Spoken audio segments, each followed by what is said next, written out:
Hello and welcome to Harwich. We're here at Whitehouse Field here on the Birds Broadcast Network. Dylan Pescatore, Ian Nicholas, and the Birds are hot. 3 straight wins for Orleans. 1 in Falmouth, 1 in Brewster, and then 1 at home last night in a game that was shortened by the fog and the weather. Ian, this team is hot and clicking on all cylinders. Dylan, I think you're underselling it. 19 hits last night against the Whitecaps. That's something you should not see in the Cape Cod Baseball League, but for somehow, some way, Kelly Nicholson, he said it after the game yesterday to us. Baseball is weird, but it's fun, especially when the Birds are hitting like they were in the top of the 6th inning. Everything went right. Austin Overton in his final game as a Firebird before USA Baseball set the tone at the top of the order, and then everybody behind him followed as well. Joe Oyama with a bases-clearing triple in the 6th inning. Eddie Micheletti with a blast to right field in that 6th frame as well. And then Andy Blake has come alive over the last 2 games for Orleans, and there's a reason why he's batting cleanup again tonight on the road. That's right. Eddie Micheletti back in the lineup. Big hit for him, big hit for Joe Oyama in that inning, and 4 hits for Andy Blake yesterday. It just feels like 1 through 9, this order is getting to be a pain for opposing pitchers.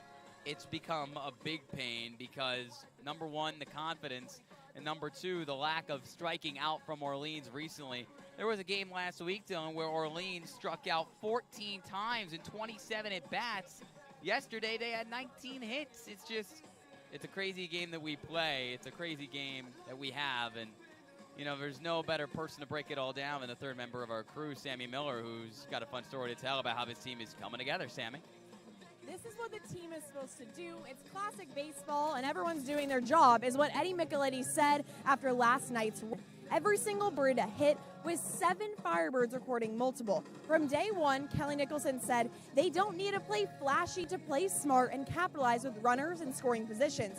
That was hard to do when their offense was struggling, but now that the Firebirds' bats are red hot, they're able to string along plays that lead to runs. The longtime manager said this doesn't surprise him because he brought these hitters to Orleans for a reason.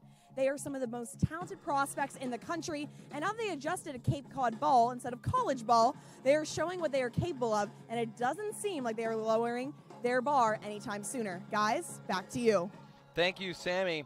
And it just does feel like each batter in this lineup brings something different and has a different type of impact. Well, first of all, it starts with Joe Oyama. Interested to see what kind of impact he has tonight, leading off for the first time this season with Austin Overton's departure. And you saw him last night bunting, running, providing the excitement of a dugout. He is a very crafty player who just finds a way to get on base.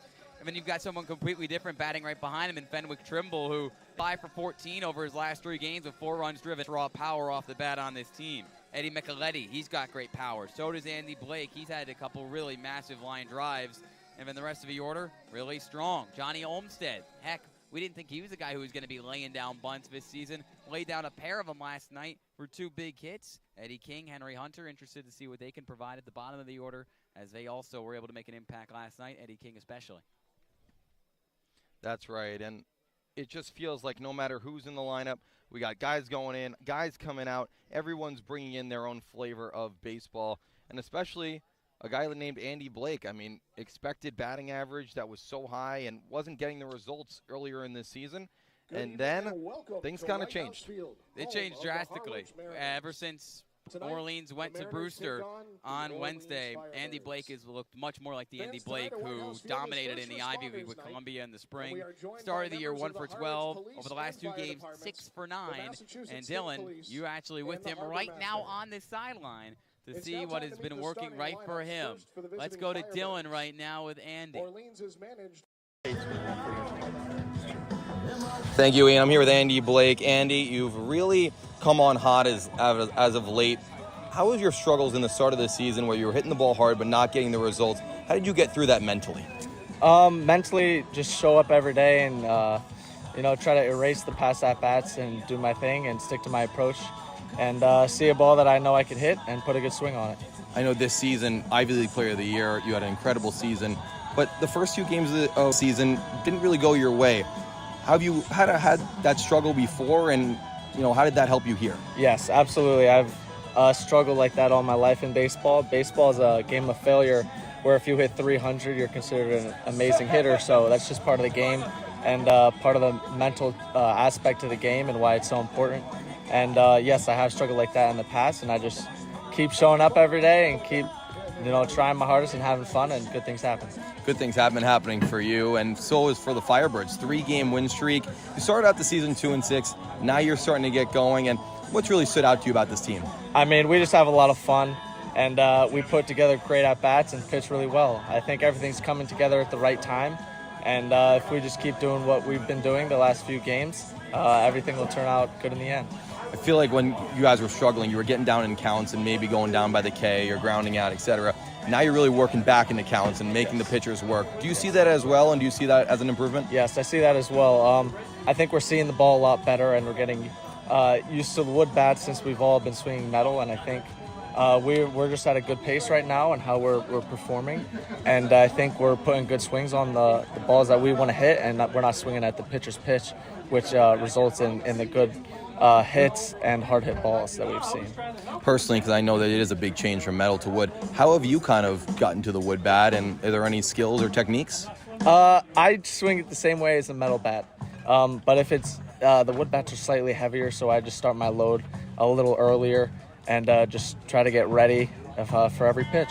Awesome. Andy Blake on the pregame show. Back to you, Ian. Thanks. Now the starting lineup for the Harwich Lineups have been announced over the PA, so we got to give you them here. Ian, let's start with the Firebirds lineup that has a few changes in it. It does. Obviously, we've mentioned it throughout Scorching Start here on the Birds Broadcast Network. Austin Overn from USC, no longer with the team, went to Cary, North Carolina to join USA Baseball's training camp. So Joe Oyama playing in second leads off. Benwick Trimble in right, bat second. Eddie Micheletti Jr. in left, batting third after his 3-run home run last night. And after 2 great games, Andy Blake hitting cleanup, playing at short. Batting fifth, it was supposed to be Matt Hallback, but now it's Jake Hyde, the DH tonight. Batting sixth, Jack Penny over at third from Notre Dame. Johnny Olmstead once again at first base for the second night in a row. Batting seventh, Eddie King Jr. in center field, taking over now full-time, it would appear, for Austin Overn. He's batting eighth, and rounding out the order for Kelly Nicholson is the catcher, Henry Hunter. Harwich, a team that has 4 straight wins. Orleans, a team that has 3 straight wins. It's the game of the night in the Cape Cod Baseball League, and we'll be back after Anthem, ready for first pitch. Whitehouse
Cape Cod Baseball Here League on alumni First who Responders played Night the league in in Harwich. 2011, joined Multiple by his police son, officers, John sergeants, Larrabee, etc. of the here on Harwich the Police field Department, a longtime celebrating supporter of the Harwich their Mariners and service Bat that they Boy give to us coordinator each and every and single harbor day. master, Truly Whitehouse. great to see here on Friday night in Harwich. It's going to be the Mariners against the Firebirds. And Ian, we think the Birds are hot. Mariners are even hotter. They are. And it was an up-and-down start to the year for Steve Englert's crew with a 3-3 start. But ever since Orleans was able to, well, not put much of a fight up, honestly, on Sunday against Harwich at home and a double-digit run-scoring loss, 4 wins in a row.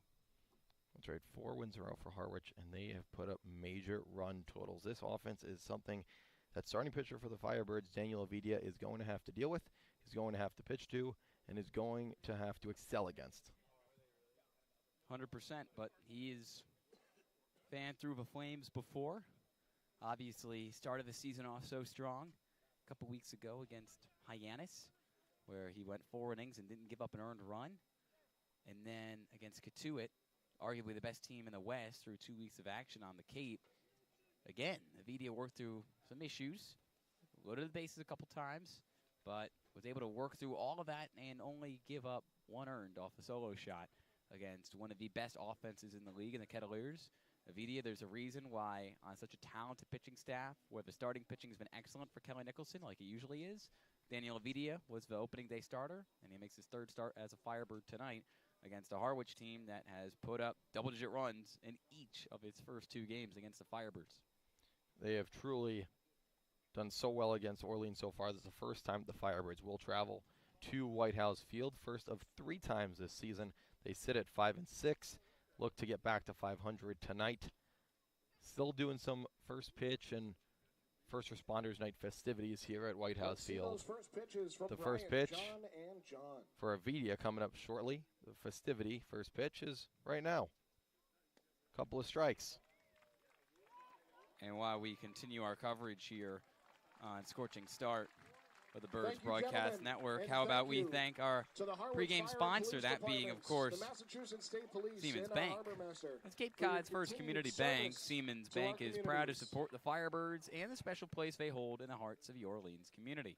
Siemens Bank provides their local businesses, families, friends, and nonprofit organizations with the products and services they need with the local and personal service they deserve. Please stop by any of their branches or go to SiemensBank.com and see what they can do for you. Siemens Bank, member FDIC, member DIF. Thank you to Siemens Bank. And as the police officers and sergeants make their way off the field, the players get on it. And let's start out with the Harwich defensive. Starts obviously on the mound with Andrew Armstrong making his 2nd start of the summer out of state. Behind the dish, it's gorgeous day, gorgeous game. And Armstrong from the left side fires a first pitch strike to Oyama. Strong. He hasn't pitched in 9 days, but his last start was fantastic. Second pitch, Oyama to third, bobbled by Lavari. Throw to first, he's safe. Oyama's speed earns himself a spot at first base. Sloppy defense continuing to benefit Orleans once again. No call officially on this. Now it comes in on the right field scoreboard. Infield single for Joe Oyama, his 7th hit and 21 at-bats here in Orleans. Those are pretty good numbers. Really good numbers. Oyama now up to the leadoff spot. Ian told you, Austin Overn. He's gone from Orleans. He's in Cary, North Carolina at Team USA. Third pitch from Armstrong is a fastball past Trimble's bat. Fenwick moved up to 2nd in the order. Highest he's batted this year for the Birds. Oyama's off first. Orleans wearing their black jerseys, white pants, black socks. Fenwick now down 0-2 in the count. Oyama, who in the first inning of each game against Brewster and now tonight has reached in the first inning. Down 0-2 is Trimble, who pops this one up and out of play. A gorgeous field here in Harwich, Ian. Beautiful. Probably the nicest we've seen so far. You know, Veterans Field would like to have a word, and Chatham, Falmouth, this one right up there. Oyama has to scurry back 2 games, especially against Brewster. Oyama 2 for 2 on stolen bases this summer. Reaching out and poking it foul. Staying alive is Trimble. Oyama held on by Scannell, who has really lit it up at the plate this year. We'll tell you more about him when he comes up, possibly in the first, possibly in the second. He bats sixth in this Harwich lineup. The 0-2 again to Trimble, and another foul ball. 12 RBIs on the year for Scannell. Most on this team. Kind of funny that he's batting sixth, especially with a couple of big losses. You're talking USA Baseball. This Harwich team arguably lost two of its best players to the USA Baseball team. 0-2, Trimble, swing and a miss at the high fastball. First strikeout of the night for Armstrong is at the hands of Trimble for out number one here in the top of the first. Oyama still at first base. It's Eddie Micheletti, who had a huge night last night, capped off by a 3-run home run in that bottom of the sixth. His second of the year. He's tied for second with a couple other guys in the league in home runs, including Jake Casey. A check on Oyama from Armstrong, who sports the high socks up to the knees. A tall guy, but pretty skinny, listed at 155 pounds. And standing 6'2". Fastball that clocks in around 86 to 89 miles an hour and features a really good sweeping slider that in his first start against YD got plenty of swing and miss. Was able to get Trimble a whiff a few times in his first at bat. Micheletti takes a first pitch fastball for a strike. Had the biggest hit yesterday. Him and Oyama, who stands at first, both with 3 RBIs on one swing. One went over the fence and one had Oyama at third base. The 0-1, Oyama goes. The pitch of the ball. The throw to second is in time. Oyama's out by about 3 to 5 feet. Great throw from Arendt to the second baseman Humphrey for the out. First time Oyama's been caught stealing this summer. When you get the leadoff guy on, you cannot afford to, I don't want to say make mistakes, as the second base bag currently being readjusted by shortstop Ali Camarillo. Pounded on it a few times, and we're ready to play some more baseball here, but you cannot have opportunities like that kind of go by the wayside. Against such a powerful team like Harwich. 1-1 is low. Oyama caught stealing. It was a perfect pitch to go on if you're Harwich. Arendt got it right in the mitt. She had to stand up and gun it to second. A good throw got Oyama, and it did. Now 3-1 to Micheletti as that one runs outside. Micheletti goes with the high socks once again. Been showing a lot of power lately. The 3-1 pops this one down the line in right field. Over goes Carrier. Can't make the play. It's a lot of foul territory here in Harwich, Whitehouse Field.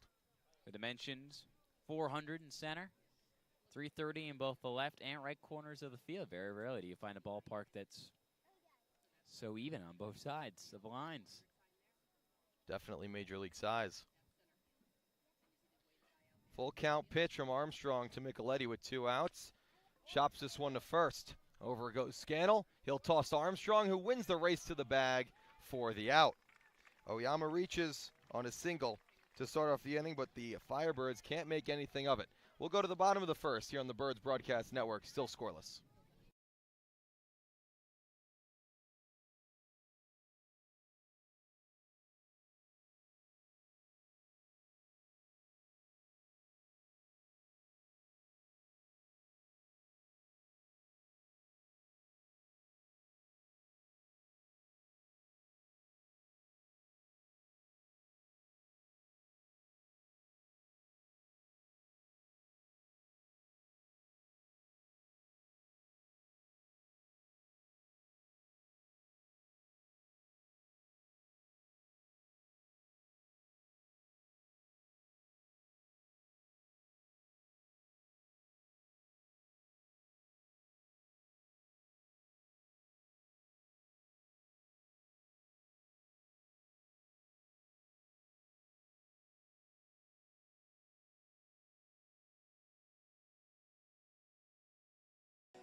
Bottom of the first on the Birds brought in the field, headed by Ryan, and he's been excellent. 9 innings, 7 hits, 2 runs with only 1 earned, and 11 strikeouts. Won the weekly and has also been the #1 top starter for the Firebirds in terms of length, in terms of efficiency, and in terms of runs allowed. Ian, he's been great. He's going to have to be even better today against a top lineup in Harwich. He is, but it's also a top lineup for Steve Englert's crew that's lost some juice, including the Jamaican baseman transferring to Wake Forest next season, going to USA Baseball. He hit .471 on the year. That was second best in all of the Cape League through 9 games. And then also losing Kaylin Culpepper out of Kansas State, hit .281 on the year with a couple RBIs. How does this offense look, and can Daniel Avidia continue to dominate? First batter for Harwich is Jacob Humphrey out of UMass Lowell. He will face the right-handed Avidia, whose first pitch is a chopper to short. Blake up on it with 2. That's exactly what he needed, as he takes a ball on the inner half of the plate to the righty. Only 1 hit headed into last night's game, and it was a home run a week and a half ago. Swing and a miss, now 1-1 to Olmsted. Olmsted, who had a huge home run against Bourne last Monday, going to get his swing back. 1-1, this one deep into the shortstop hole. Camarillo, long throw, not in time. Off the bag was Scannell as he had to hop up off the base to make the catch. So another base runner for the Firebirds, first time here in the second. We'll see how they rule it. They're going to rule it an infield single again. The designated hitter. Camarillo had to go to his backhand into the hole, make a throw off his back foot, and just a little bit high for Scannell. Not much more you could do there if you're Camarillo. I think he played that about as good as he could have, and Scannell was able to extend and make sure that didn't turn into an extra base for Olmsted. Orleans, 2 hits tonight, both of them infield singles. Jake Hyde, we haven't seen him in a little while as well. From the left side, takes a first pitch strike. 2 outs, Olmsted on first.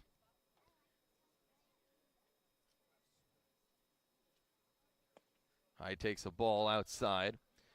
Gets away from Arendt, but not enough for Olmsted to try for second. Oyama was stranded at first in the first frame. Hyde not looking to make that one a streak.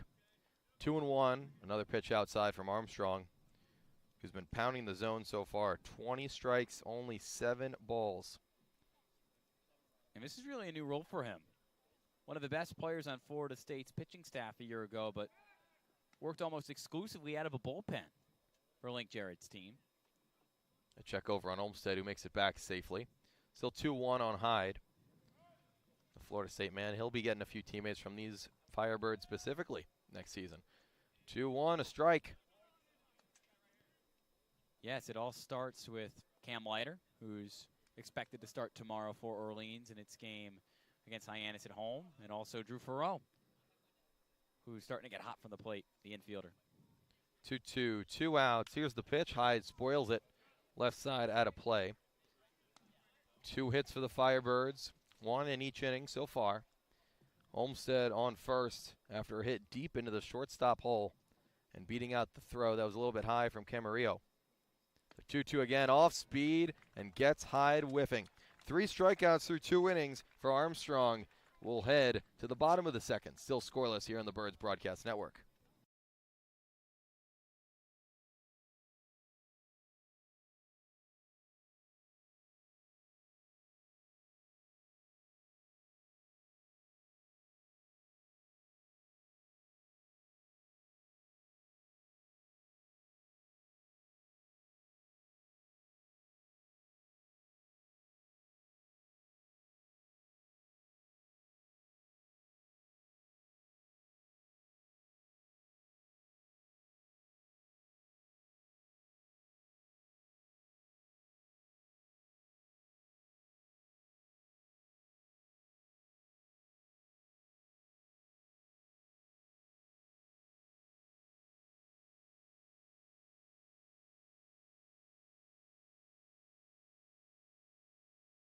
Back on the Birds Broadcast Network, bottom 2, working through some technical difficulties here in Harwich. No score, Firebirds did record a hit in the top of the second. Johnny Olmstead lined one into the hole of shortstop between short and third. He reached as the throw was high, but the Firebirds couldn't do anything with it. So he didn't miss much if the technical difficulties affected you in any way. Daniel Vidia back to the mound for the bottom of the second, and he'll face even more top Harwich hitters. Starts with Lorenzo Carrier, who made his debut with Harwich in the Sunday win over Orleans. First pitch swinging, home run, unbelievable stuff, a grand slam for Carrier, or a three-run home run. Drove in 5 runs in that game overall. Since, well, it's been up and down, but Carrier has the potential to carry the ball very deep. Good Pawnee, and he carries this one into left, back into the gap, and chasing it is Micheletti. He cuts it off. Carrier's going to try for second. The throw from Micheletti's cut off by Blake, and a leadoff double for Lorenzo Carrier here to start the bottom of the second. That's the 3rd time this week that I've predicted something would happen, and it comes true. Unfortunately, the first time I've done that for a team not named the Firebirds, but Carrier's just got so much raw power. I mean, his coaches are really high on him at Miami. Just finished up his redshirt freshman season. He's here on the Cape to show that he can be an elite draft prospect in a couple of years. Carrier at second. Matt Scannell to the plate. He's been in runner in scoring position opportunities and situations all year and has exceeded all year. Leads the league. He almost gets hit by the first pitch. He says he did, and now the umpire agrees. First pitch hit by pitch for Scannell. It'll keep him off the RBI board, but won't keep him off base. First and second for Harwich in the bottom of the second. Nobody out. Not the worst case situation.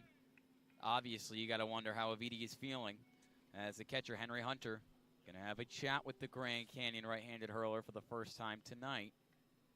2 on, nobody out. But Dylan, in Aviti's last start, he was able to work through some traffic. Not ideal, but he showed he can work through murky waters. Carrier records the first hit for Harwich tonight on that leadoff double. Hit by pitch to Scannell, the man from Princeton, who stands over at first. Here's Kenny Lavari. Another Old Dominion man. Stands on the left side of the batter's box. First pitch is a fastball for a strike from Avidia. Force at any base. Maybe a bunt situation for Harwich. See how Lavari wants to play it. Doesn't square, swings at a high fastball, and misses. Quickly 0-2. If there's anybody Steve Englert would want up in this situation, Lavari near the top of the list. Second-year Mariner, led the team in doubles and was second in total hits last summer. Blake holds on. The runner on second, and Carrier. High fastball to Lavari, doesn't chase this one. Carrier at second, Scannell at first. The lefty Lavari down 1-2 in the count to the righty Avidia. He's going to check over at second. Carrier, no dice. Carrier yet to steal a base or even attempt to steal a base through 3 games here on the Cape. The look back now, here's the 1-2. Changeup doesn't get the call, does Avidia. Ian, when he's at his best, he's placing it right at the bottom of the zone and then getting swing and misses at ones that are even below. The 2 pitches that he's really mastered are the fastball and the changeup and pitch location key. 2-2, there's a changeup, gets the swing and a miss. Big strikeout for Avidia in the bottom of the second. Just like you said, that pitch finished underneath the zone with some great break towards the end. You think it will land right down the middle, and it's just something different when it crosses home plate. He's been doing it all season long. It's no surprise that even when the pressure increases, he's still going to go to his bread and butter. First strikeout of the night for Avidia in a big spot. Still first and second are the runners. Scannell at first, Carrier at second. Avidia gives a look back to second and fires a slider in there for a strike. The third pitch that he's working on and getting up to speed, if he can maybe even cut it in half of what his changeup would be or is, he will be even more dominant than he's already been. 0-1 is high. Brian Arndt, the catcher tonight for Harwich. He's played in each game against Orleans in their first 2 meetings. And Arndt's been great this season. Leads the team in batting average now with Seaver Kings out of town at .350 as a catcher. And also another second-year Mariner. 2 looks back at second. The 1-1 to Arendt is a strike on the outside corner with the fastball. 1-2, 1 out. 1 strikeout already in the inning for Avidia. 2 runners on. 2 hits for the Firebirds, 1 on that double from Carrier for Harwich. Change up just low. Hunter tried to frame it. Firebirds dugout got excited, but just low was that changeup. Good take from Arendt. It's a great pitch. You can't really hit that thing. Low and in, near the knees. You're not always going to get that call. The 2-2 with 1 out. Fastball popped up foul, first base side and out of play. Into the trees here in Harwich, which circle the first base and the third base line in the out of play area. And the outfield. A lot of lumber here. Brian Arendt hoping to use that lumber to put Harwich in the lead. Avidia deals the 2-2 again. The changeup once again low and a little bit inside. Count runs full to Arendt. Avidia's pitch count almost up to 30. This will be pitch number 29 for the right-hander. Now he's got a feel for the zone. Low and in, not necessarily getting that call right now. Now where does Avidia go? Checks back, now deals the full count pitch. Classic double play ball. Blake to second for 1 on to first. Not in time. Blake to Oyama to force out Scannell at second. Arendt, the catcher who runs really well, gets the first safely. And now runners on the corners with 2 outs for Ali Camarillo. Here's the thing, just get outs. You know, keep everything in front of you. Daniel Avidia is rising to the challenge yet again. Obviously, you're not out of his inning just yet, but you're in an ideal spot. Bottom man in the order, 2 outs. Even if you walk out of this giving up a run, I know Orleans has really thrived when taking the lead first, but 2 on, nobody out just a few moments ago. Camarillo, first pitch changeup, in for a strike. Arendt's at first. And Carrier, the tall man from Miami, is at third. Sporting the pink cleats tonight is Carrier. Doesn't fit the colors at Miami, nor does it fit the colors for Harwich, but the fashion game's still on point. 0-1 count. Avidia comes set and fires. Fastball, bottom of the zone for a strike. Quickly 0-2. Now can Avidia put Camarillo away? A big backstop here in Harwich, just in case any ball gets away. Carrier will have a good chance to score, and if there was enough speed, a runner could go upwards of 2 bases. A really large backstop. 0-2 pitch, high fastball. Did he go? He did not. Camarillo checks his swing on the high fastball. Thought about going around, but thought better of it just in time. Camarillo still trying to warm up from the plate. Second lowest batting average on this Harwich team, just 7 for 37. A lot of opportunities. Avidia looking to make it 7 for 38. Here's the pitch. Popped into right. Back goes Trimble. Looking up. He'll make the catch.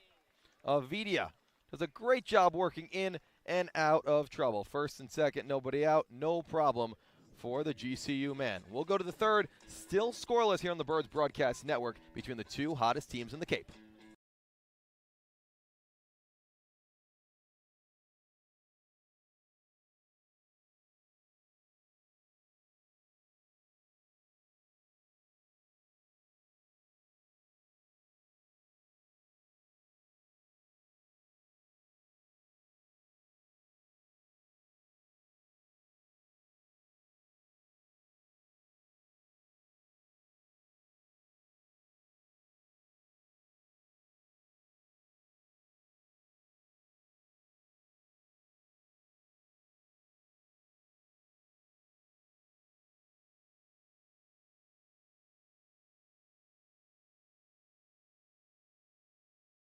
Welcome back to the Birds Broadcast Network. I'm Sammy Miller. The game remains scoreless heading to the top of the third. The emphasis in the dugout right now is being as crafty as possible in the box. The Mariners have been giving the entire league some trouble with their pitchers absolutely dealing, so the batters have to play smart. Assistant coach Max Pescatore said they want to try to use the middle and miss with conviction, along with positive thinking throughout all 9 innings. The team had a very strong batting practice and is looking to build off that momentum. Guys, back to you. Thank you, Sammy. I'll tell you someone who's missing with conviction. Daniel Vidia is, and when he's missing, most of the time he's getting swing and misses. Back to the top of the third. Scoreless game here on the Birds Broadcast Network from Harwich. We'll flip the book, and it's 8-9-1 for Orleans in the top of the third. Eddie King Jr., Henry Hunter, and Joe Oyama. Andrew Armstrong, super talented arm. Doesn't throw the hardest, doesn't need to. I think, Sammy alluding to the fact that Orleans last night was able to beat up on a Brewster Whitecaps bullpen that isn't necessarily super strong to start out the year. Andrew Armstrong's different, though. He's a long reliever at Florida State. He knows how to get outs. He's done it for 3 years with the Seminoles. And for a guy who doesn't throw hard, he is crafty. Really good pitch placement, a lot of movement on that slider. Going to be a tough task tonight to break through. Eddie King will try to do just that. First pitch from Armstrong in the third is an off-speed pitch outside for a ball. Eddie King was showing off his speed last night, scored from first on an errant throw to first base on a bunt attempt by Owen Carpellotti. King struggling from the plate, although he was able to break a big streak last night without a hit. 2-0 is in there for a strike at the bottom of the zone. But he leads the team in runs scored with 6, now with Austin Overn and Cary, North Carolina. Doesn't have a stolen base yet, which is kind of weird. 2-1 on the inside corner for a strike. Like Ian said, broke a big skid last night, recording a hard-hit single to center. 2-2 pitch from Armstrong, swing and a miss, ties King up on the inside off-speed pitch. Already the 4th strikeout for Armstrong. And the third and the last 4 batters faced as Jack Penny, Jake Hyde, Eddie King, dating back to last inning, all going down via the strikeout. This is deja vu for Armstrong against Bourne on the 14th. He struck out 7 in 5 scoreless innings. He's been nasty. The off-speed pitch is there and working so far tonight. 1 out, top 3, Henry Hunter, the left-handed batter, doing the catching tonight and batting 9th for the Firebirds, takes a first pitch strike. 2 hits for Orleans, 1 for Harwich, who threatened in the bottom of the second. Avidia put that fire out quickly. 1-1 to Hunter as the changeup goes inside. Setting and dealing is Armstrong. Down for ball 2. Some wispy clouds in the sky, but a beautiful day here in Harwich on Friday night. 3-1 to Hunter. Fastball goes outside.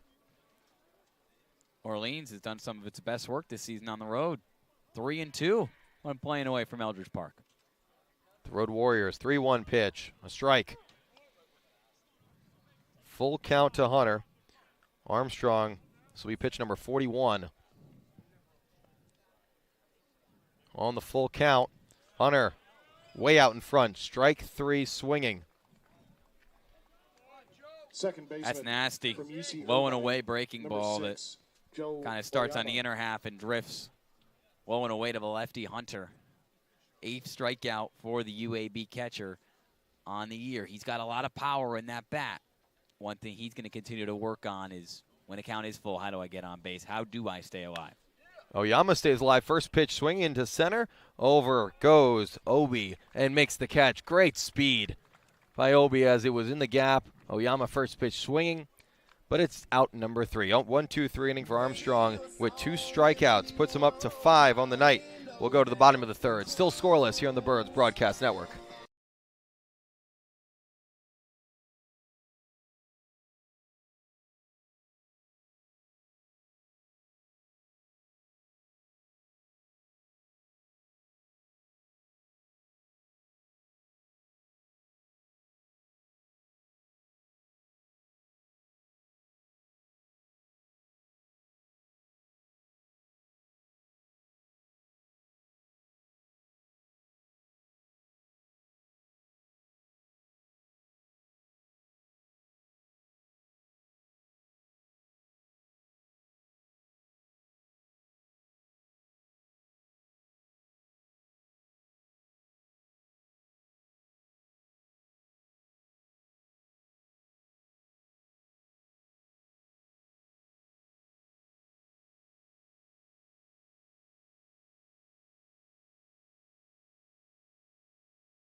Daniel Ovidia looking for a less stressful inning in the bottom of the third. Still scoreless here from Harwich between the Firebirds and the Mariners. The third meeting of 6 between these two teams. First time here in Harwich and still scoreless. Ovidia allowed a double and a hit by pitch to start off the bottom of the second and then got out of it unscathed. That he was. 2 scoreless frames, only giving up a hit and a walk. And then there was also that hit by pitch to Matt Scannell, which got him in trouble. But even after giving up the leadoff double and punking Scannell, follow that up with strikeout, little fielder's choice action at aren't reached, and then the fly out for Camarillo for center. Ovidia proving that he's really unflappable on the mound. I'll go through this lineup a second time. First pitch swing is Humphrey down the right field line. And foul. Good contact, but just to the right of the right field foul line as Trimble was tracking it over. Back to the top of the order for these Harwich Mariners. Jacob Humphrey, who grounded out to short, was first pitch swinging in the first pitch swinging here in the third. And why not? This Harwich offense has had so much success this year. The 0-1 count is low. They're going to stay aggressive. And when you're feeling it, you want to jump on this pitcher, Daniel Ovidia. Cracks it to left, but foul. Over goes left fielder Eddie Micheletti to the wall and makes the catch. Eddie Micheletti. He can do it on offense. He can do it on defense. He said that he wants to prove he can play big league outfield this summer. Catches like that are going to prove him right. Overran it a little bit, but was able to come back, stare the ball down with his left hand, glove covering it, and snag it arm extended. Great play. Devin Obie first pitch swing to center, and comes King, but it drops right in front of him. A single for Obie, who reaches for his second time tonight. Micheletti had to go all the way toward the left field line near the fence. There's a good amount of foul territory down that line near where the bullpen is for Harwich. Like Ian said, he overran it, had to come back, and still made a catch for the first out of the inning. Runner on first is Obie. We know his speed. And up comes the powerful Hunter Fitzgerald. A righty-lefty matchup. First pitch, the high fastball swing and a miss from Fitzgerald. Fitzgerald, 10 for 32 on the season. Top 10 in the league in batting average headed into tonight. Ovidia checks on Obie. Close play, but gets back just in time. Fitzgerald's in this 3 spot of a powerful offense for a reason. Can find gaps, can put it over the gaps. Another check over on Obie. He gets back. Olmstead back at first tonight. Made a few nice scoops on defense as well when the game was still close last night. Helping out starting pitcher Evan Truitt. What a great appearance. Hunter Fitzgerald swings and misses at another high fastball. 0-2. Fitzgerald, somebody who's been there, done that. Born in December of 2000. He's older than you and me, Ian. Oh, we're not that old, Dylan. The 0-2 is just too high for Fitzgerald. He was one of the best players. I mean, maybe you might not think Old Dominion one of the best players in the country, but he was a big reason why that Monarchs team was top 30 in the nation in home runs this past season. He had 22 of them. He can find a way to get it over the fence. Fouls this one third base line out of play. Waited on the changeup. Just got a piece. Obie on first after a single to center. 1 out, bottom of the third of a scoreless game between the Firebirds and the Mariners. The 1-2, Fitzgerald spoils this one once again behind the backstop. Second hit on the day for the Mariners came off the bat of Obie. This is somebody who, and Fitzgerald is going to drive the pitch count up on Ovidia. Had a team best 9-game on-base streak to start the season. Another check over on Obie, who just gets in safely. He's now covered in dirt. Still 1-2 on Fitzgerald. Ovidia gets his sign, and now will deal. Strike 3 swinging. The changeup. The change in velocity, the drop to the dirt. And a strikeout for Ovidia, his second on the night. Both a swing and miss strikeouts tonight from Ovidia. getting the final whiff on very similar pitches. I believe the changeup dipping just below the zone, dropping at just the right time, and Harwich is not adjusted to it yet. Nobody was really adjusted to it yet on the Cape. Not at all. Hard to adjust to a pitch that moves that much. First pitch ball to Kennedy Jones. Grounded out to short last time up. Andy Blake made the throw. Olmsted with the tag as they took him off the bag. Second pitch fouled back to the backstop. Jones, a right-handed hitter with the ankle brace, or ankle protector, I should say, on his front leg, which is the left. Vidia looks over at Obi. Comes set. The 1-1 pitch is the changeup low for a ball.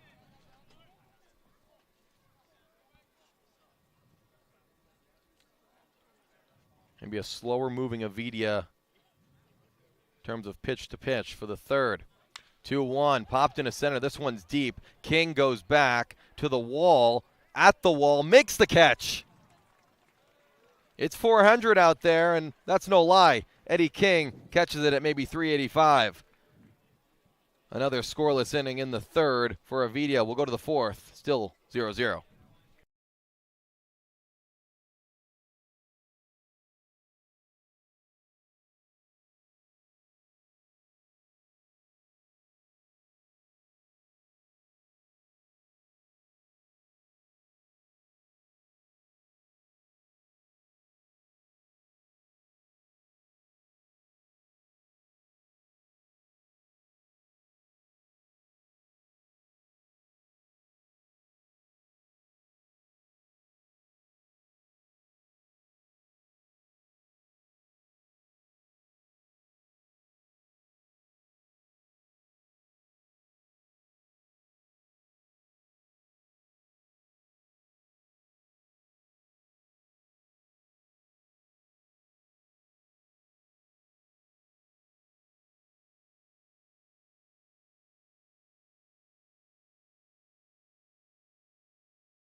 Back on the Birds Broadcast Network, still 0-0 through the first three frames. We go to the top of the fourth, and Fenwick Trimble will lead off against Andrew Armstrong, who's looked just as good as Daniel Avidia. I'd argue he's looked a little bit better. I mean, his stuff is getting a ton of swing and miss right now. 3 of the last 4 for the Firebirds have gone down via the K, and outside of Joe Oyama's infield single. Johnny Olmsted also reaching on an infield single. I mean, Armstrong's looked untouchable. This is, you know, your third crack on offense, fourth crack to see what he's really got. 1-0 to Trimble. Takes low. Now 2-0 to the second hitter for the Birds. He is one of 5 Ks that Armstrong has through facing 10 batters, 5 of them down by the strikeout. 2-0. Trimble gets good wit on this one. Back goes Obi in center. It's over his head. Trimble's going to head to second. Still at the wall. Obi's going to try to pick it up. Trimble's going for third. And he'll slide in safely. A leadoff triple in the fourth for Fenwick Trimble. Back-to-back nights, but the Birds have a 3-bagger. Fenwick Trimble maybe not as fast with the foot speed as Joe Oyama, but he's got a little bit more juice in the bat. That would be gone in a lot of ballparks here on the Cape. Not at Eldridge, not here. Obi, who's got great speed, had a good jump on it, but Fenwick Trimble, who had double-digit doubles with James Madison in the spring, doing it here in Orleans. First pitch to Micheletti is foul ball down the first base line. Runner on third, nobody out. Ian, almost reminiscent to the home run ground rule double in Brewster for Trimble. Yeah, I mean, if you ask an Orleans fan, you'd say home run. You ask anybody with eyes, they'd probably say double. But the exciting thing about Fenwick's game is he had such a stark jump in slug numbers from his freshman to sophomore years at James Madison. He had so many doubles. Those are going to translate to home runs over time. 1-1. Micheletti gets good wind of this one into right center. Obi's going to go back, still chasing after it. It's over his head as well. Trimble scores easily. Micheletti stays at second. Back-to-back extra base hits and another RBI for Eddie Micheletti to put the Birds up 1-0 in the top of the fourth. 5 games in a row that the George Washington man The has Duke, a hit. 35, But Andy these last 2 Blake. games, he is showing the league he's here to stay. And not somebody we were necessarily thinking too hard about heading into the year because he's only on a temp contract. But we know things kind of work out in funny ways here on the Cape, and he is proving he's here to stay. Still nobody out. Andy Blake takes a first pitch ball down and in. A triple by Trimble. Say that 5 times fast. And an RBI double by Eddie Micheletti, both over the head of Obi in center. 2-0 to Blake. Another pitch inside. Maybe the Birds just need to see Armstrong for a second time. Well, certainly looks like that's all they needed. Back-to-back extra base hits to start this inning. Armstrong looks at Micheletti, now deals a 2-0. Blake rips it into left. A diving catch. Kennedy Jones. A line drive right at him. Dives forward and robs Andy Blake From Notre Dame, of a number single. 11. Maybe even more if it got past him. The middle of his Orleans order, making the outfield work for Harwich. But that's a great play from Kennedy Jones. I think that might have scored a run. Micheletti doesn't have superstar speed, but that's a well-hit ball. Jack Penny takes the first pitch strike after he squared to bunt, pulled it back. Armstrong looking to keep this at 1 run allowed. Micheletti at second base with 1 out, top of the fourth. 4 hits for the Birds, 2 for the Mariners. Penny takes an outside slider from Armstrong. Now up, this will be pitch number 55 in the 4th inning. The 1-1 to Penny, outside again. He's up 2-1 in the count. Johnny Olmstead on deck. Penny first time in the lineup in 2 games after the 5-4 win against Falmouth. 3-1 to Penny, another pitch low and outside from Armstrong. Armstrong a bit shaken. He was pounding the zone through the first 3 innings. Left a few pitches over the middle that have been crushed. Here in the 4th, he's thinking otherwise. 3-1 to Penny. Outside again. A 5-pitch walk for the lefty from Notre Dame. Fills the spot at first base. And Johnny Olmstead will come up with 2 men on and 1 out. Johnny I think this is Olmstead. an opportunity for Johnny Olmstead to really break out. Who knows who it will come against, though. A mound visit for Harwich, the pitching coach. Going to have a word with Armstrong, rather. Some action in the bullpen of the Mariners. 2 righties getting loose. It just seems like a mound visit. Armstrong will most likely stay in this game. Let's recap what happened here in the top of the 4th. Fenwick Trimble led off with a lead-off triple over the head of Obi into left center field and off the 400-foot fence.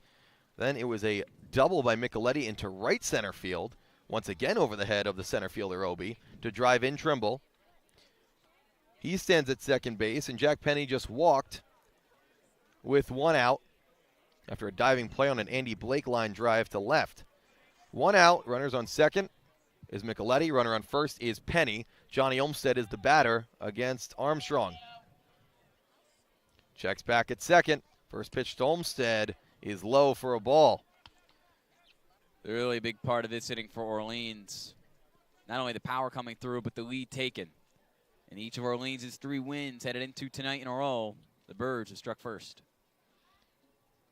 They strike first. They're looking to do it a little bit more. Olmstead had some ideas with that one. Came up short. Thought fastball, got the slider. 1-1, 1 out. Micheletti with a short lead off second. Penny with a little bit more off first. Neither being held on. The 1-1 pitch. Called strike. Olmstead checked his swing. got the cold strike anyway, did Armstrong. He's in damage control mode right now, the pitcher is, for Harwich. Going to keep this at 1. Firebirds threatening for more. 1-2 the count to Olmstead. Swing and a miss. Brought out the slider again. And another strikeout for Armstrong. Make that number 6 on the night. That's massive. Obviously, that catch from Kennedy Jones. Such a big play early on in his inning. Damage control for sure, but it'd be a much different situation right now, and Armstrong could be pitching much differently if there were no outs headed into that at bat. But going against somebody like Olmstead, who's struck out a few times, be able to get him again. Jake Hyde takes a first pitch fastball high in the zone. Lefty looking for his first big hit as a Firebird. Drove in the first 2 runs of the season. Still looking for his first big knock. We know he has it in him. Led the Big East in RBIs over at Georgetown. Quickly down 0-2 in the count. 2 outs. Micheletti at second. He doubled. Penny at first. If Armstrong could get out of this with just 1 run allowed, it would be a win for Harwich. Hyde looking to change the tides. 0-2 is down and away. Good block by Brian Arendt, the catcher, for Harwich. He's been doing most of the catching duty for the Mariners through the first 11 games. Able to gun down Joe Oyama earlier in this game. The 1-2 to Hyde from Armstrong is popped into center. Obi has time to get this one, drifts back, and makes the catch. So the Firebirds threaten. They do score 1 on an Eddie Micheletti RBI double, but can't muster up any more. 1-0 Birds as we go to the bottom of the 4th on the Birds Broadcast Network.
Back on the Birds Broadcast Network, 4 hits for Orleans, including 2 in the top of the 4th, both extra base hits.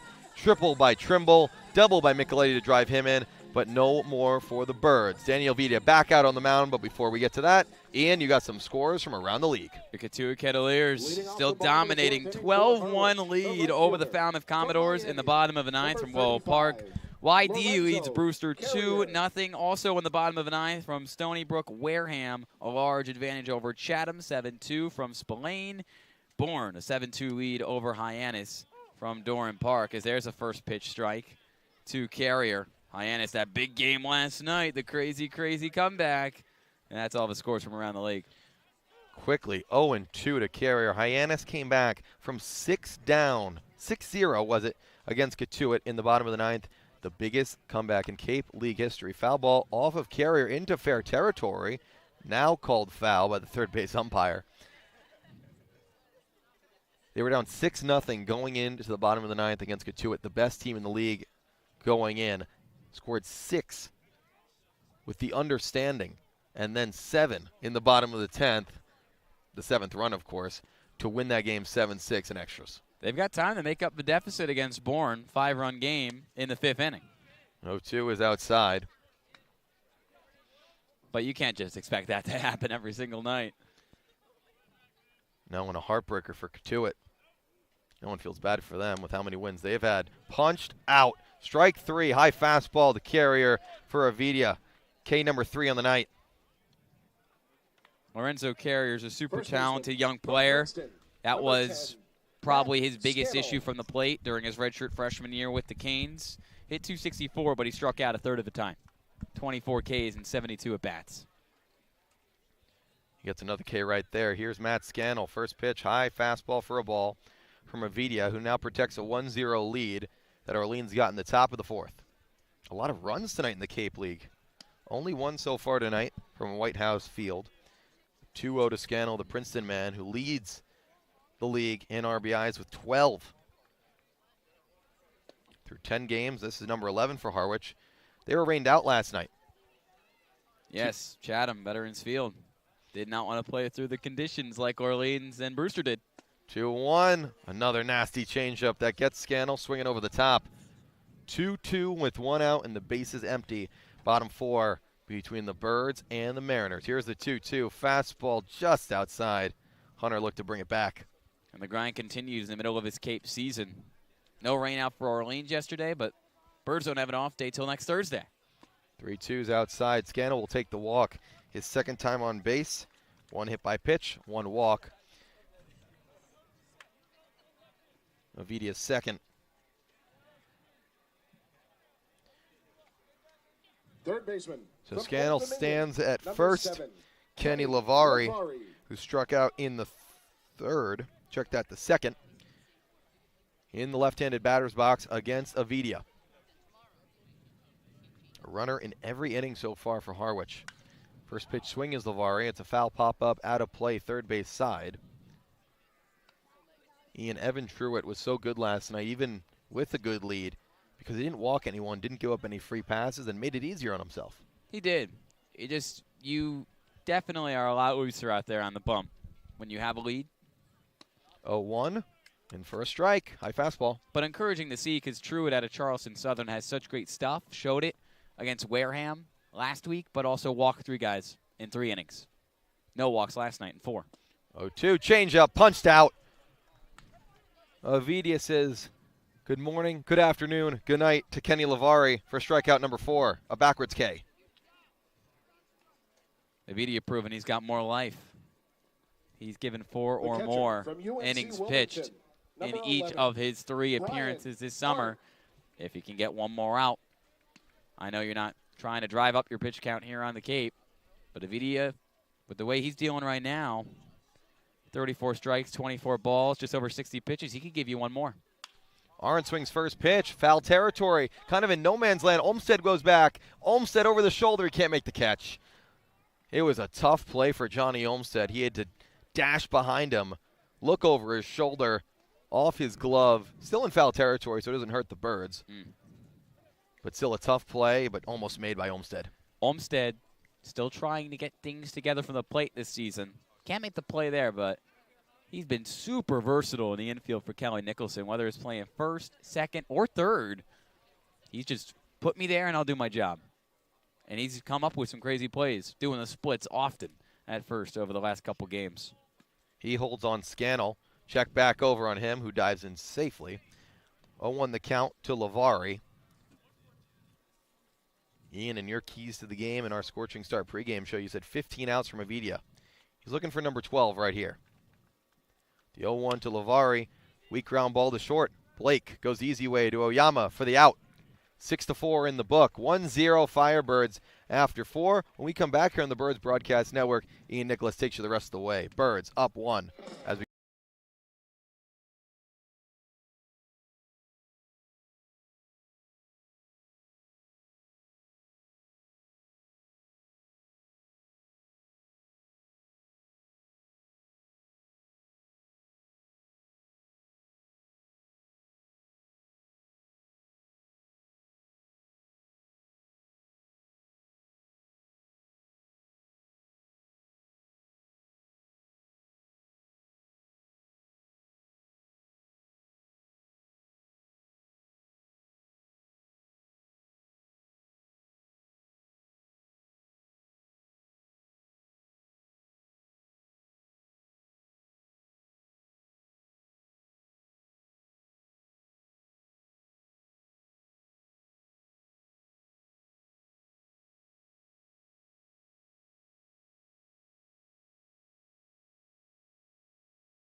Top of the fifth from Whitehouse Field in Harwich, where Orleans looking to add on to a 1-0 lead. Ian Nicholas, Dylan Pescatore on the call for the Birds Broadcast Network.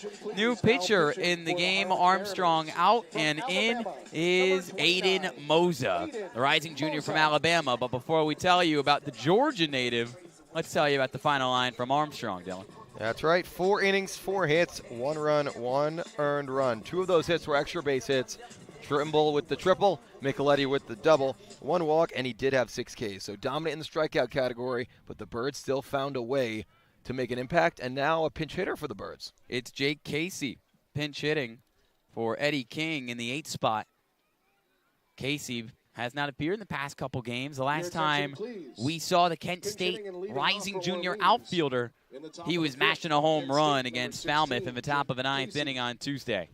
And he faces Aiden Moza from the right side, who gets a swing and miss out of Casey and gets ahead 0-1 with the bases empty and nobody out in a 1-0 game. But Orleans leads in the top of the 5th inning. Moza deals, and this one a launch to right, leaping up with the right-handed glove and making the play, Matt Scannell. Line out to first from Jake Casey, who puts a great swing on it, but is robbed by a great play from the Princeton Tiger.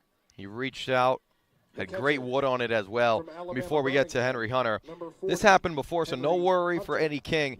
Happened against Brewster in their first game at Brewster. Eddie King played the second half of the game. Casey played the first. So this is just a rotation that the Birds are doing. Aiden Moza now faces Henry Hunter, the bottom man in the order, and another lefty for Orleans. Gets a swing and a foul tip into the glove of Arndt. 0-1. These two know each other well. Although I said Moza pitches for Alabama now, the rising junior spent his freshman year at Alabama Birmingham, where he was teammates with Henry Hunter there in the same grade. Ball and a strike. Lefty on righty. Orleans in the black jerseys, white lettering, red trim. The 1-1 pitch, swing and a miss. Moza goes off speed, low in the zone, and gets ahead 1-2 on his former Blazers teammate. Hunter must have caught his bullpens, must know a little bit about his mindset pitching. Unfortunately, that does not do him too much good. Swing and a miss as Hunter goes down on 4 pitches. 2 outs. Very quickly recorded from Aiden Moza out of a bullpen. Bases empty, 2 out. Still 1-0 Orleans, top 5. Back to the top of the order for the Birds with Joe Oyama. Hunter just a little bit slow for that fastball from Moza. That's coming out hard, coming out good from the right side. Third straight lefty that Moza faces. Misses high as Oyama showed bunt, but works out the ball 1-0. The 6'4", 230-pound right-handed sophomore from Dallas, Georgia. Moza deals on the 1-0, low and in, and now behind even farther in the count 2-0 to Oyama, who reached on a single in the first and flew out to center in the third.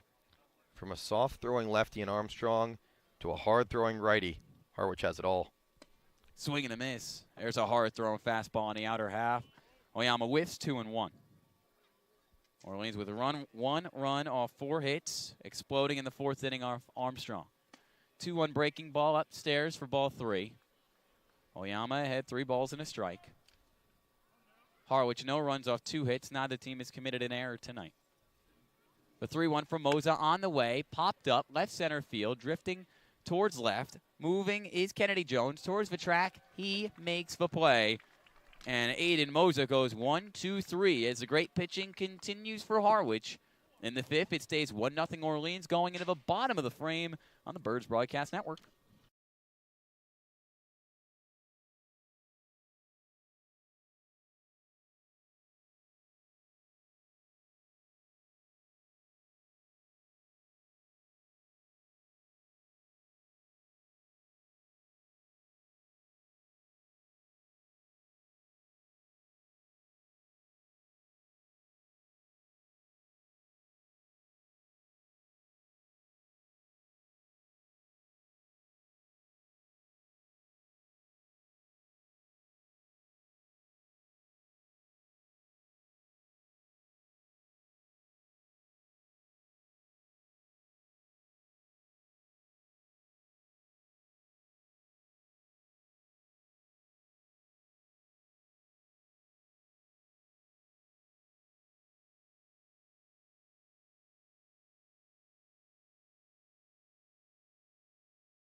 Bottom of the fifth from Whitehouse Field on a wonderful 68-degree night from Harwich. Thanks so much for joining us. Orleans leads 1-0.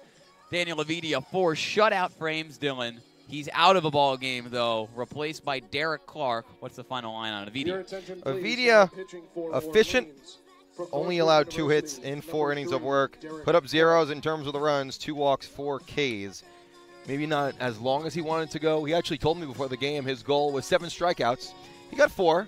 Still working on it and working through as his limit on pitches gets higher and higher with more outings. But here's a guy who can go long in relief, and Derek Clark.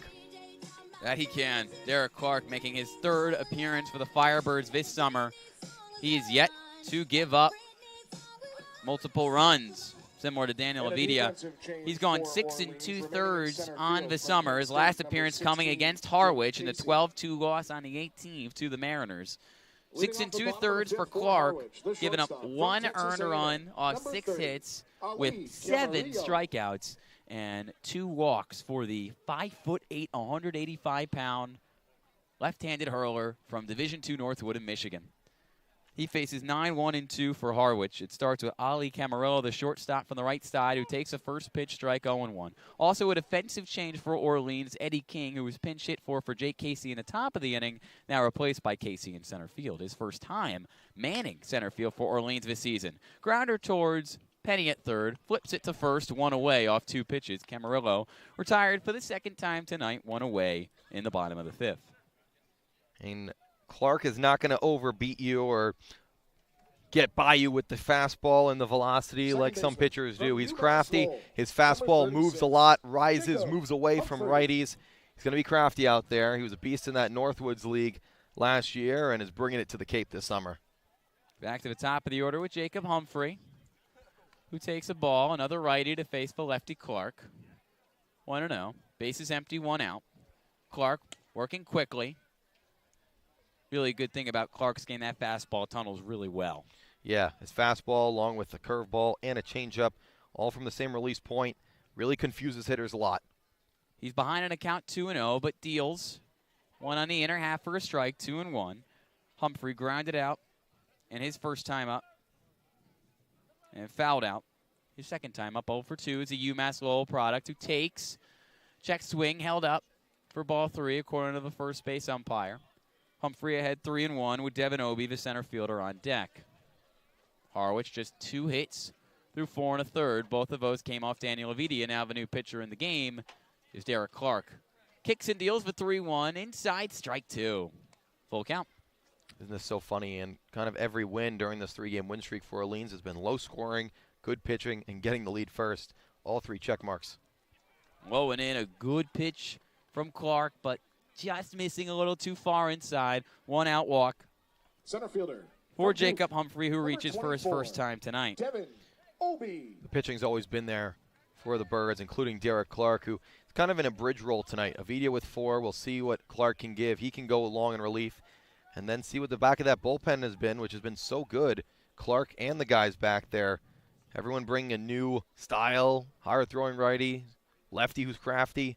It's been so good, the pitching for the Birds, win or loss.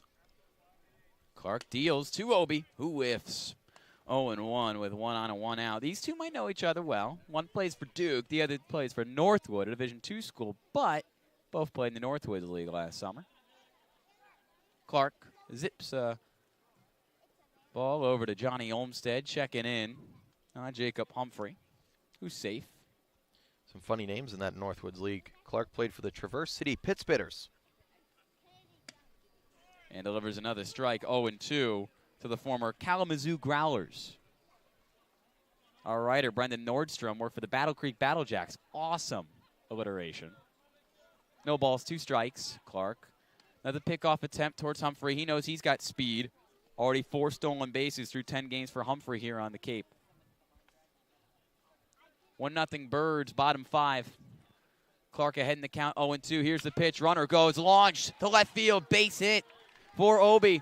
On his way to third is Humphrey. Slides in, head first, safe. 1 out single for Devin Obie. Back-to-back hits for the Blue Devil. And Harwich has runners on the corners with 1 out and the tying run on base. Go-ahead run on base.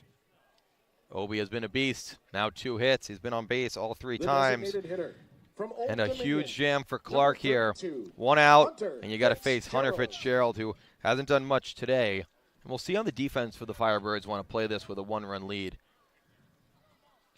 Fitzgerald steps into the left-handed batter's box against the lefty Clark. The tying run in a 1-0 game on third, represented by Humphrey. Go-ahead run, represented by Obi at first. Swing and a miss at a pitch up in the zone. 0-1. Fitzgerald 0 for 2 tonight. Grounded out in the first, struck out in the third. Clark once again checks in on Obi, who, as we've mentioned already tonight, has good speed at first base. 3 hits tonight and building for the Mariners. Here's the pitch. Cut on, missed. 0-2. Clark jammed him up there on the inside corner. Fitzgerald's kryptonite is the high fastball and inside. Let's see if Clark goes back to it. The 5'8 Clark against the 6'5 Fitzgerald. 0-2. Launch to right. Down for a base hit. Humphrey scores with ease. Obi stops at second. And Fitzgerald parks himself at first. Third RBI on the summer for Hunter Fitzgerald, who continues to get it done. And with that hit, ties the game at 1 in the bottom of the 5th. Left fielder from South Carolina. Clark had him exactly where he wanted him. Jones. However, the 0-2 pitch wasn't high enough. Fitzgerald got on top of it, lined in on the right for a base hit, and Harwich is on the board. 3 straight have reached against Clark after Ali Camarillo grounded out to start this inning. Walk from Humphrey, who just scored. Singles from Obi and Fitzgerald. First and second, 1 out. And here's the Orleans killer, Kennedy Jones. Righty Jones against the lefty Clark. He gets ahead 1-0. See if Clark can really try to find his way into this game. A lot of pitches over the middle of the plate so far. Here's the 1-0 pitch. Popped up behind the backstop. And out of play. Actually, high fly was snagged at short by Andy Blake for the second out of the inning. Hard to track, albeit on a crystal clear night. Andy Blake had no problem corralling it 2 away. Right fielder from Infield Miami, fly rule also in number effect. 35, First and second with Lorenzo 1 out. Carrier. Ball is caught either way. Good job by Clark, and now he's got 1 more out to get against the guy who already has a double tonight. 2 on, 2 out. Tied at 1, bottom 5. Go ahead run in scoring position, and here's Lorenzo Carrier. Now the righty, who waves at a pitch and misses. 0-1. The high fastball has been working for Clark tonight. He's getting a lot of swing and miss at it. See if he stays up. Carrier doubled in the second, struck out his last time up, and in danger of striking out again as he falls behind 0-2 with another whiff. If you can visualize it, the righty Carrier, the lefty Clark, his fastball moves away from the righties when he throws it. Runners on first and second with 2 out, no balls, 2 strikes, tied at 1. Clark deals that pitch, moved in towards the knees and low to Carrier, the righty, for ball 1. Still behind 1-2. He's got to be careful here. Clark got in trouble with 2 strikes against Fitzgerald and left it over the middle of the plate for him to hit. Can't do it again here against Carrier. Clark looks at second, now to the plate. The 1-2 breaking ball, swing and a miss. Dropped by Hunter. He recorrals it quickly, tosses it over. The first inning over. Derek Clark's going to be frustrated, but after allowing 3 straight to reach for Harwich, able to limit the damage, leave 2 stranded for the Mariners, and now a tied game. 1 apiece after 5 from Whitehouse Field. We'll be back in a moment on the Birds Broadcast Network in the top of the 6.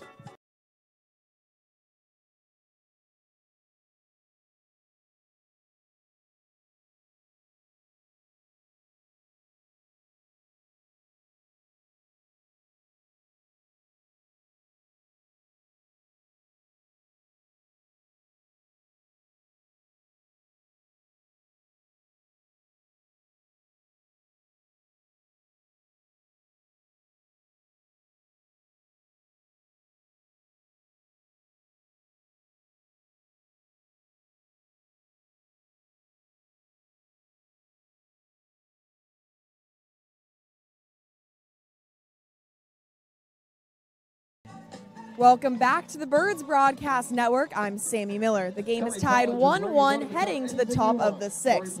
If you come to a Firebirds game, you're bound to hear, so what, so what? The coaching staff and players say this when something doesn't go their way, like a strike or an error. They do this so the player knows that mistakes are bound to happen. It's not the end of the world. It's all about the shift in mindset. If you're able to let the mistake roll off your back and move on, you'll play more freely, and we all know how well the Firebirds have been performing when they're playing loose and free. Guys, back to you. Thanks, Sammy. Orleans trying to keep the bats loose and clap back after Harwich able to put one on the board to tie this game at 1 in the bottom of the fifth. Top 6 for Orleans, 2, 3, and 4 due up. And it starts with the hard-hitting right fielder, the righty Fenwick Trimble, to face the hard-throwing righty Aiden Moza. Breaking ball in the inner half, 0-1 to the James Madison man. Trimble tripled in his last time up in the fourth and scored on Eddie Micheletti's double.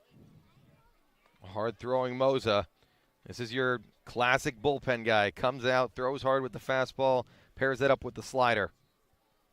37 collegiate appearances, just 2 starts. 1-1 breaking ball, and it works for him. Gets a whiff out of Trimble. He goes behind 1-2, leading off for Orleans in the top of the 6th of a tied game at 1 apiece. Moza pulls up the glove at his belt, kicks, deals to 1-2, chopped towards third, fielded cleanly, launched over to first. Easy play, 5-3 between Kenny Gavari and Matt Scannell. 1 up, 1 down in the 6th. Trimble does a good job of getting on top of the fastball, but just a little bit too much. Chopped it to third. Seems like it's going to have a very low-scoring affair tonight. The pitching's been great. The hitting's had their chances, but can't capitalize for both teams. Here's Eddie Micheletti, the lefty, who whiffs at a fastball, 0 away, 0-1. Micheletti's a guy who's provided so much offense as of late for Orleans and drove in the lone run today on a double during his last at-bat. Evens the count, a ball and a strike. Throwing in the mid-90s right now is Moza, the rising junior out of Alabama. Throwing 96. Goes with some more heat on the outer half to Micheletti, and that's strike 2 looking. With nobody on and 1 out, tied at 1, top 6. Moza working quickly. Here's the pitch. And a miss, just low, 2-2. Micheletti's so disciplined at the plate. He's going to get his pitch and put a good swing on it. If he doesn't, he'll walk. Moza's 2-2 offering. Upstairs for ball 3. Counts full. Micheletti with 51 walks, just 49 strikeouts this season at GW. Moza deals the payoff and gets Micheletti looking. He can't believe it. He stares back at the umpire. He was ready to drop the bat and go to first. Instead, a looking K, landing a breaking ball in the lower third. Moza, his second strikeout. Moza's been really good. It's going to get harder and harder to score as we get into the later innings. The high-velocity arms come out for both teams, the 2 hottest teams in the Cape. Andy Blake, one of the hottest batters in the Cape, 6 for 9 over his last 2 games headed into tonight, but only 0 for 2 with a fly out and a line out. Was robbed of a base hit by Kennedy Jones and left his last time up. A ball and no strikes, popped up behind the dish, giving it chase, the catcher, but it drops just past our broadcast setup behind home plate. Arndt looked at it and quickly headed back to the dish, 1-1. And that was a close call for us, maybe 10 feet away. Would have had to ditch the broadcast stuff. 1-2. I'll leave that up to you. I'm not the guy who goes after the foul balls. Oh, I'm ditching because I don't want to get hit. Oh, you want to get hit? I thought you wanted a souvenir. No, I'll do better than the souvenir. I'm keeping my health intact. Somebody who's keeping things intact right now for Harwich.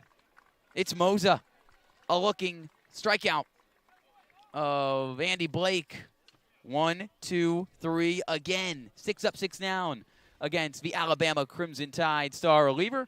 It stays tied at 1. We go to the bottom of the 6th on the Birds Broadcast Network.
Bottom of the 6th on the Birds Broadcast Network. Ian Nicholas, Dylan Pescatore on the call.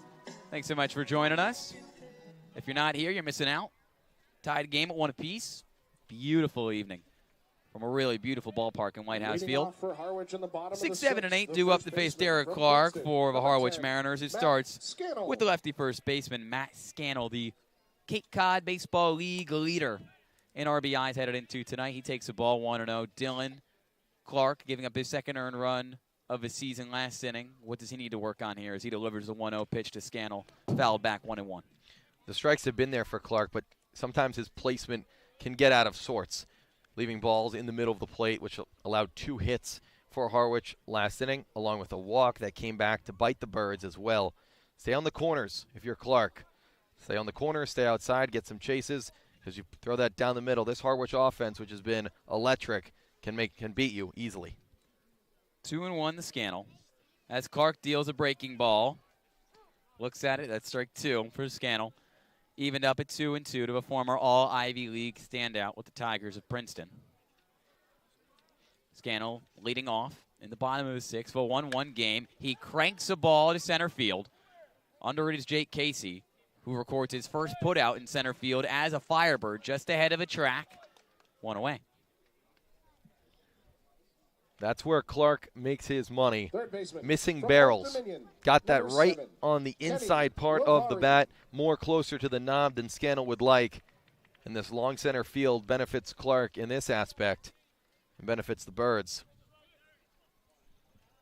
Clark spits in the dirt, kicks and deals to another lefty in Lavari. First pitch swinging straight into the glove of Andy Blake at short and doing the splits at first to record the out. Johnny Olmstead. Lavari retired on 1 pitch. That's the second out of the inning, and the base is still clear for Harwich in a tie 1-1 game. Lavari must have not wanted to continue on with his 2 at-bats. 2 strikeouts for Lavari. Swings first pitch. Stays out of the strikeout, but Blake gobbles it up. Olmstead with the scoop over at first base. Defense has been good for both teams tonight. No errors yet. As Clark deals to the righty, Brian Arndt, the catcher. He works out a ball 1-0.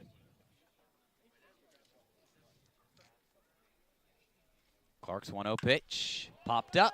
Left field. Well hit ball. Micheletti looks up at it, and he's going to continue to look up at it. It's a solo shot. With that home run, Seaver King gone, but Brian Arndt now the team leader in batting average and moving up in the home run rankings as Harwich pulls ahead 2-1 in the bottom of the 6th. Another fastball that doesn't go the way of Derek Clark. Brian Arndt may be the 8th hitter in this lineup, but as Ian said, his stats do not make him a normal 8-hitter. Goes deep. Harwich now takes the lead. The one kryptonite, maybe not the one kryptonite, but something that's hurt Orleans' pitching staff this season, as Clark, with the bases empty and 2 out in a game that Harwich now leads 2-1. Ali Camarillo at the plate. The one thing that's kind of plagued the Orleans pitching staff this year, Dylan, has been giving up extra base hits and home runs. Yep, 12 home runs now allowed on the year, most in the league, and most of them have been against this Harwich team. Harwich headed into tonight had outscored Orleans 22-7, 22-5 actually in its previous 2 meetings. 1-1 to Camarillo, swing and a miss. Shortstop, who's 0 for 2 tonight, goes down 1-2 in the count. We have nobody on it, 2 out. 2-1, Harwich leads. Brian Arndt with a blast to left field over the head of Eddie Micheletti. Harwich, its first lead of the night. Blooped right to second, and Joe Oyama's all over it. Ran over to his right, made it look easy. Camarillo retired, inning over. 5th hit of the night for Harwich, a big one. The catcher, Brian Arndt, with his solo shot to put the Mariners looking for win number 5 in a row, ahead 2-1. How does Orleans respond? You'll find out when we come back from Whitehouse Field in the top of the 7th.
Top of the 7th on the Birds Broadcast Network.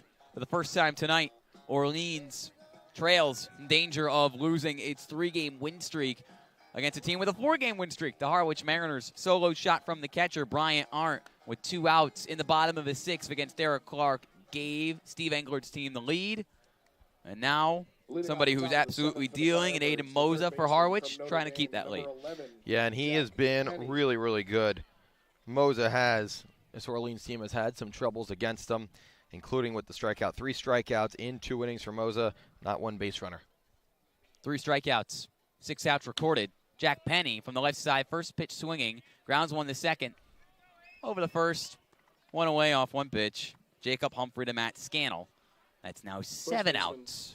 Nobody on against Aiden Moza. Johnny Olmstead. Ian, this kind of happened, and it gives me deja vu back to the first Brewster game on Wednesday. That was when Joey DiChiara came in. He had 9 straight outs, including 5 strikeouts against Orleans. They saw him for a second time, and they got to him. We'll see if the Firebirds will do the same tonight. Moza deals to Olmstead, who showed bunt, righty on righty. Pulled it back, doesn't matter. And for a strike 0-1. Olmstead did have 2 hits last night, both off bunts. 1 for 2 tonight. He did have an infield single in the second. Foul tip into the glove of Arndt. Quickly down 0-2 in the count with Jay Kide on deck. Bases empty, 1 out. 2-1 Harwich lead, top 7. Here's the 0-2 offering, and in 3 pitches, skipping off the mound and feeling good about himself is Aiden Moza. Their strikeout number 4 in the second tonight for Johnny Olmstead. 2 away. Jake Hyde. Moza is doing a great job of mixing up a slider, upwards of 2,700 RPMs on the spin rate on that. And then the fastball, which sits 95, 96. There it is again. That data brought to you by TrackMan. What a great thing the advanced analytics in real time can provide, showing you just how good Moza is. Jake Hyde ahead 1-0 as the lefty is popped up on the second pitch of the at-bat. Towards left field, not having to move too much for it, is Kennedy Jones, and the future South Carolina Gamecock makes it 3 straight 1-2-3 innings for Aiden Moza out of a bullpen for Harwich. It stays 2-1 Mariners over Firebirds after 6.5, breezing by. So join us when we come back after a little stretch on the Birds Broadcast Network in the bottom of the 7th.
Country Roads, Take Me Home. That's what rings in the background. Really not the background. It's pretty loud here from Whitehouse Field in the bottom of the 7th.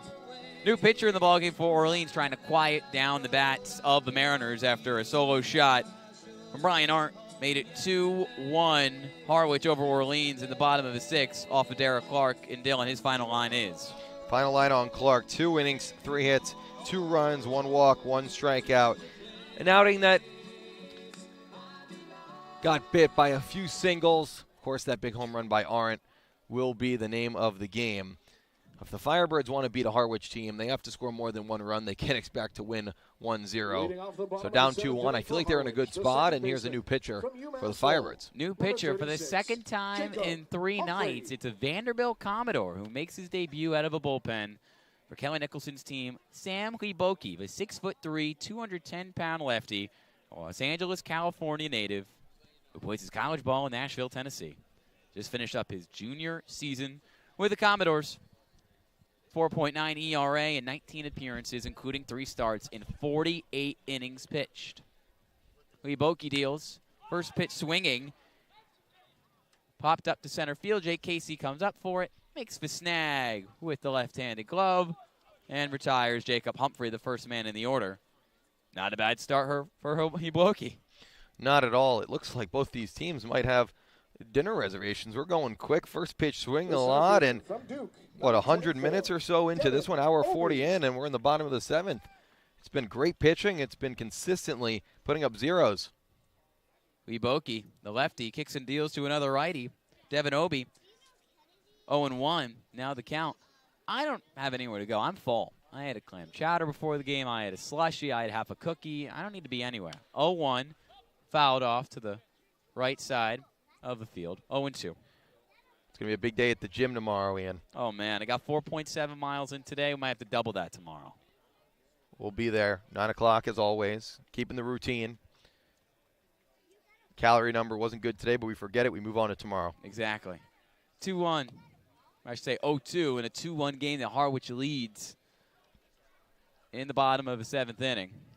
Now a ball and 2 strikes to Devin Obi with the bases clear and 1 out. Miller, the new pitcher in the game, deals a strike, swing and a miss from Obi, who's retired for the first time tonight. The designated hitter from Old Dominion, number 32, Hunter Fitzgerald. So far through the top of this order, Miller has looked real good. Now it's to face Fitzgerald, who tied this game last time up.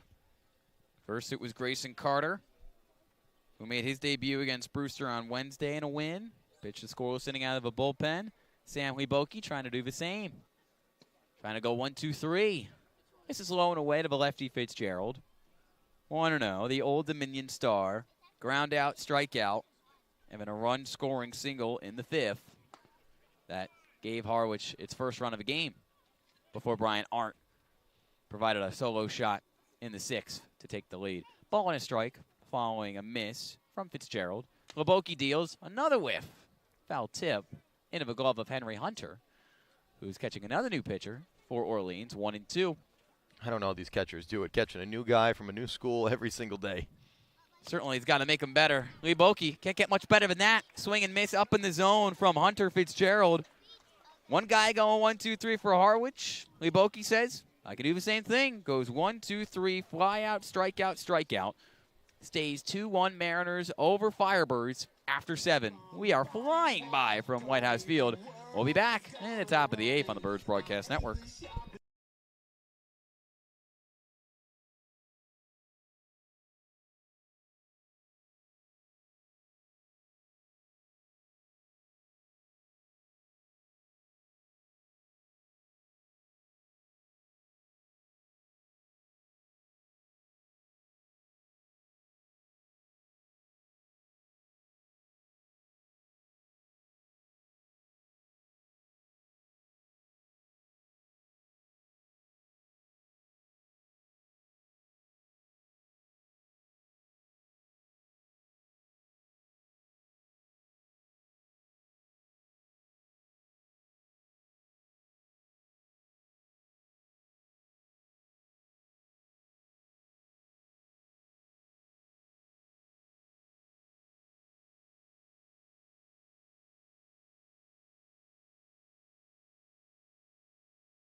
Eight, 9, and 1 due up for an Orleans offense that has sent 11 batters up and 11 batters straight back to the dugout, unable to reach base. Aiden Moza comes out for his 4th inning of work because he has gone 1-2-3, 1-2-3, 1-2-3 The reliever at Alabama looks Leading off the fantastic. top of the eighth Ian, that's inning big for the numbers. Firebirds. That's a lot of Center numbers in a fielder row. Kent Jay Singh. Casey has to kind of break this streak. And the Firebirds have 2 more chances to do it, chasing 1. Sorry if I confused some people at home. Casey, he goes Confused me. behind. He confused you. And you know what you're talking about. Most of the time. Most of the time. 0-1. Casey swings and misses. The lefty faces the righty, Moza. And there's a fastball, which just zips right by Casey. He goes behind 0-2. 94 miles an hour for Moza. The Georgia native is crushing it. And on the 0-2, gets another whiff. Pitch in the dirt. Drop by Arndt. Recollects, throws the first. There's another strikeout. 12 straight Firebirds retired. It's a 12-6 curveball out of the hand of Moza. Bounced almost before the plate. A 29 RPM spin rate, which is almost unheard of. We're talking about off-speed pitches, From Georgetown, but now a number pinch hitter 41, for the Firebirds. Orleans Carapalati. looking for some spark from the bats. And a switch behind the dish. Owen Carpellotti, the catcher, pinch hitting for fellow catcher Henry Hunter. A lefty to face the righty Moza. Kelly Nicholson looking for something to slow down Moza. Doesn't matter. He delivers a first pitch strike on the outer half. 0-1. Bases empty, 1 out. Moza deals, pitch, bounces out of the dirt to the backstop. And checking his swing unsuccessfully was Carpellotti. Went around 0-2. Moza's as nasty as it gets. 24 strikes on 34 pitches. 0-2. That's not strike number 25. Upstairs, ball 1. Carpellotti. He had a big night last night, trying to continue to produce as the rising junior out of Georgetown. With the gray batting gloves from the left-handed batter's box. 1-2, launched just foul down the right field line. We'll do it again in a 2-1 game that Harwich leads in the top of the 8th inning. Carp had a few good at-bats against Falmouth, against Brewster in the game that he played, which was last night. Got on base, circled him a little bit. Had a really hard-hit ball as well into that fog. The center field fence at Eldridge Park is 434. I'd estimate the ball that Owen hit, which ended up as a single, was about 400. 2-2. Doesn't get the hit there. Carpellotti swings, misses another. Drop strike 3. Arndt once again zips it over to Scannell at first. And it's another K of a swinging variety for Moza. He is just moseying his way through. About 6 strikeouts in 3 2/3. Oh, my goodness. Aiden Moza had a 3 ERA for the Alabama Crimson Tide, a 40-win team in the spring. And he looks like he belonged on that team. Moza deals to the man at the top of the order, Joe Oyama. Misses outside of a lefty from UC Irvine, 1-0. Humphrey and Scannell are back, the second baseman and the first baseman. Oyama, he did it yesterday, the push bump. Shows bunt again, but an inside pitch for an Oyama that was showing bunt. He falls to the dirt. If Oyama's going to bunt here, it's got to be to the right side, past the pitcher's mound. Humphrey's got to run too far to catch up with the speed of Oyama. Let's see if he can place it like he did last night. Orleans with 4 hits, 1 run tonight, but no answer for Moza, who deals on the 2-0 and misses again. 3-0. First cracks in the armor for Moza, who's been sensational, recording 11 outs. The 3-0 pitch in for a strike, low and away with the fastball at 94. 3-1. Oyama, last time up in the 5th, hit it real far to left field, opposite way. Caught at the wall by Jones. Back-to-back flyouts for the rising senior. Pops one foul to left. Full count with the bases empty and 2 out. Orleans down 2-1. Top 8 from Whitehouse Field. Sun beginning to set on what's been a quick-moving game from Harwich. Moza sets, deals the payoff. Launched to center field, dropping for a base hit. A diving player unable to make the play, and it gets by Obi. Oyama past second, now to third, sliding in head first, safe. Devin Obi came up for the ball in center, laid out for it, couldn't make the catch, and couldn't keep the ball in front of him either. And for the second night in a row, Joe Oyama's got a triple. It goes down as the 5th hit of the night for Orleans. And a much-needed one at that to slow down Aiden Moza. 100%, Ian. It got below Obi, who's had a good time out there today. A lot of running for Obi. And now a key moment in this game. Top 8 It's Moza, it's Trimble, and keep attention on maybe a wild pitch or a pass ball. Moza's nasty. Maybe could get a little bit too nasty for Arndt, the catcher. Righty on righty, 1 on, 2 out. Moza deals, first pitch swinging, broken bat, no problem. Flips into the glove of Moza, and he launches it over to first confidently and leaves Joe Oyama stranded on third. A ground out from Fenwick Trimble. Aiden Moza certainly made us look after that really crazy sequence that led to Joe Oyama getting a 2-out triple, but Orleans can't turn it into anything. 2-1 lead for Harwich stays at 1. We go to the bottom of the 8th on the Birds Broadcast Network.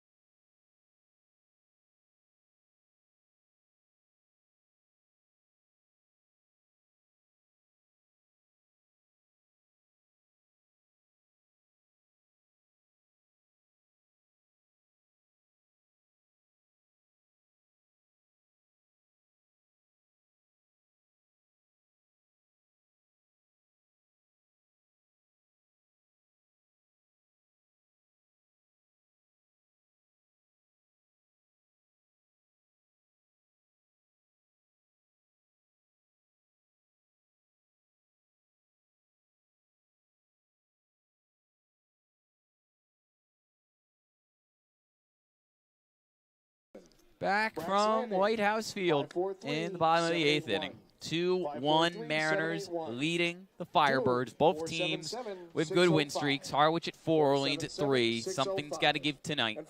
Trying to keep it a 1-run game is Sam Hliboki making his Firebirds debut, his second inning of work on the mound. What do you like from him? I like that he's throwing strikes. 2 strikeouts in that 7th inning against 1-2-3 against Harwich.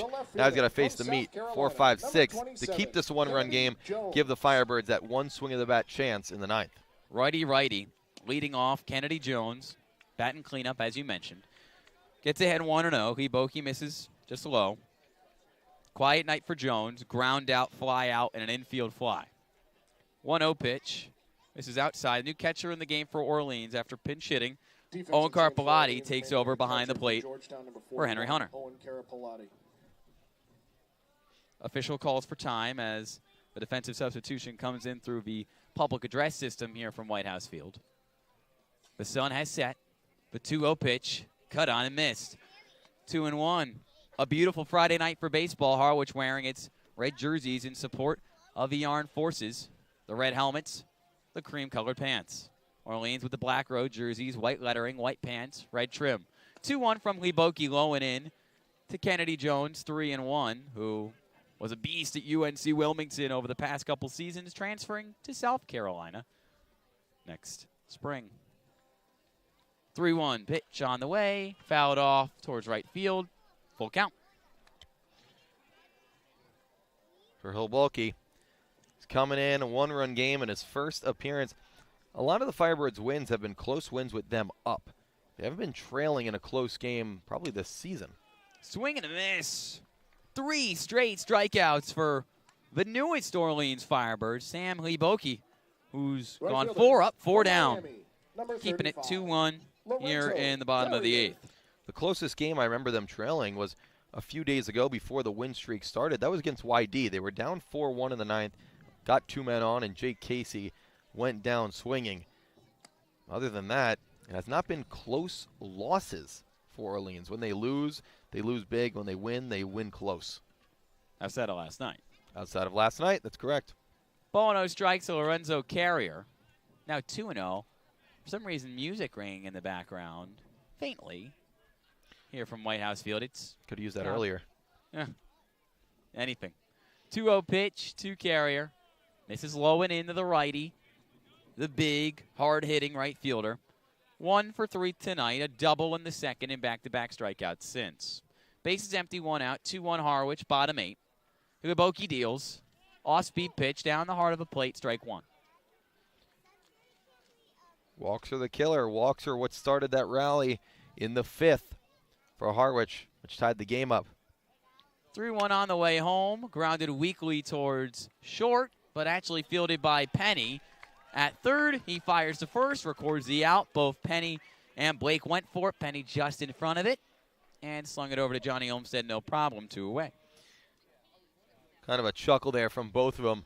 Penny's, of course, has the right to it as he's moving toward first base. Blake would have to go on the backhand and throw across his body. Penny makes the play either way, and now a mound visit. Kelly Nicholson, usually when he comes out there, it means your time is done. And for Sam Liboki, his time is done. Not because of anything he did. He couldn't have done any better. 5 up, 5 down for the Vanderbilt Commodore. He'll be replaced by Riley Fry when we come back from a pitching change here on the Birds Broadcast Network. 2-1 Harwich with nobody on and 2 out in the bottom of the 8th.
Welcome back on the Birds Broadcast Network from Whitehouse Field.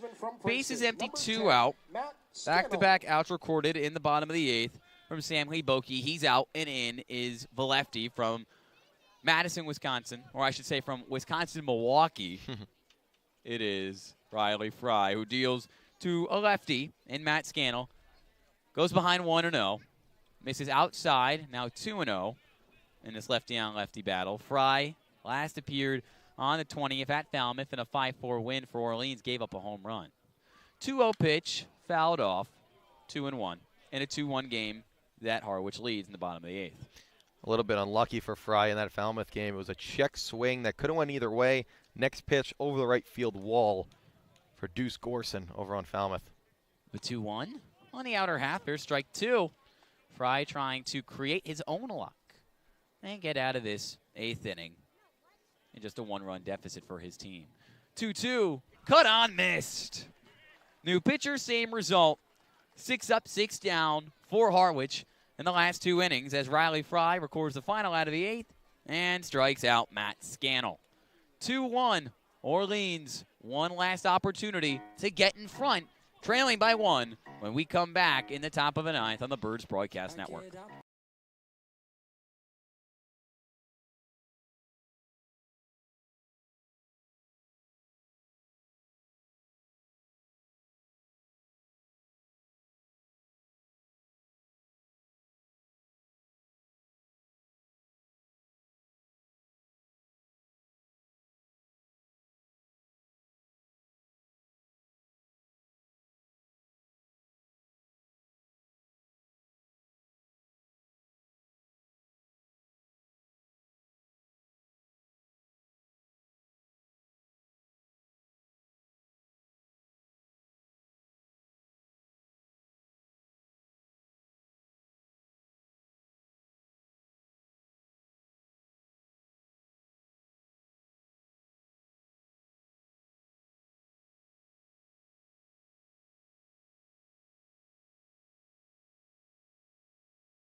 Two, 1, Harwich, top of the 9th. Orleans trying to tie or get in front to continue what has been a really fast-paced game from Whitehouse Field.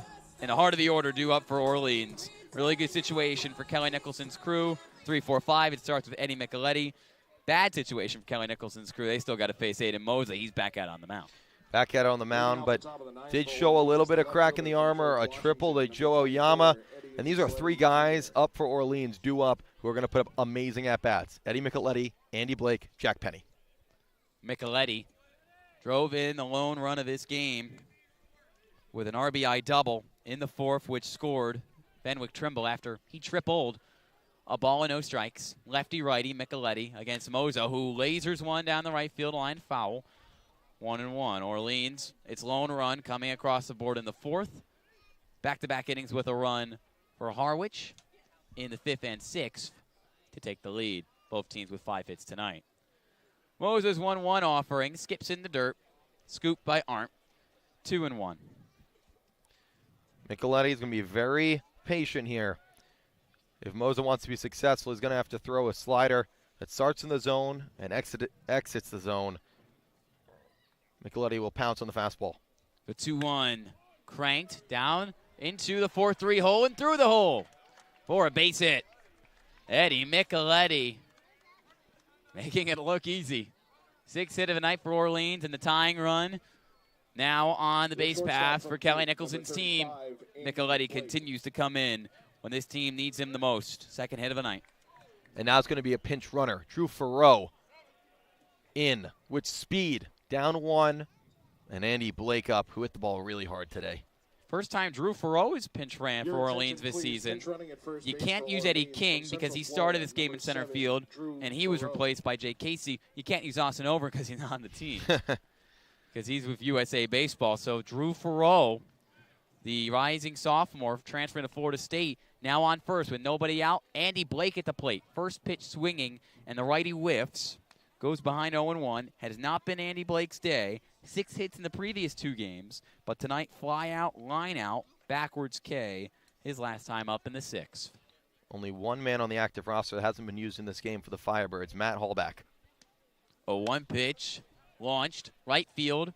Dropping. Into the glove of Lorenzo Carrier. With ease. 1 away with 1 on. In a 2-1 game, Harwich with the lead. 2 outs away from its 5th victory in a row. The Mariners trying to stay atop the East Division. Orange has already caught 1 runner stealing today. That was Joe Oyama back in the 1st. If they can get a slider or curveball that he throws that ends up in the dirt, Farrell's got to go. The lefty Penny swings at the first pitch, fouls it away towards left. 0-1 with Farreau, the pinch runner for Eddie Micheletti on first. 1 on, 1 out. Aiden Moza, 53 pitches, 35 strikes, 4 1/3 innings pitched out of bullpen, and 6 strikeouts. The 0-1 pitch, up and away, 1-1.